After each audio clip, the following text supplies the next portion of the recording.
రాజీవ్ యువ వికాసం పేరిట నిరుద్యోగ యువతకు మరో గుడ్ న్యూస్ చెప్పుకొచ్చారు ముఖ్యమంత్రి రేవంత్ రెడ్డి. ఎస్, ఖచ్చితంగా ఇప్పుడు నేను చెప్పేది తెలంగాణలో ఉన్నటువంటి నిరుద్యోగ యువతకి రేవంత్ సర్కార్ గుడ్ న్యూస్ చెప్పిందనంటే కనుక ఖచ్చితంగా అవుననే సమాధానమే వస్తుంది సర్వత్రా. ఎందుకంటే రాజీవ్ యువ వికాసం పేరిట రాష్ట్రంలో ఉన్నటువంటి 5 లక్షల మంది యువతకి 50,000 నుంచి 4 లక్షల రూపాయల రుణం వరకు రుణ సాయాన్ని కల్పిస్తోంది రేవంత్ సర్కార్. సో ఈ క్రమంలో సిబిల్ స్కోర్ అనే మాట ఇప్పుడు సర్వత్రా వినిపిస్తోంది. సిబిల్ స్కోర్ ఉంటేనే అర్హులుగా తేల్చుతారు రాజీవ్ యువ వికాస పథకానికి అనే మాట ఇప్పుడు సర్వత్రా వెల్లువెత్తుతున్నటువంటి ఈ సమయాన ఇప్పుడు దానికి చెక్ పెట్టే వార్తలు కూడా వచ్చాయి ప్రభుత్వం తరపు నుంచి. అలాంటిదేమీ లేదు, ఖచ్చితంగా అర్హులుగానే గుర్తిస్తాం.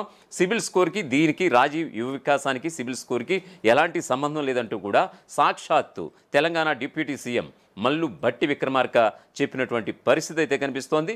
సో ప్రభుత్వం నుంచి అధికారిక ప్రకటన రానే వచ్చినట్లయింది.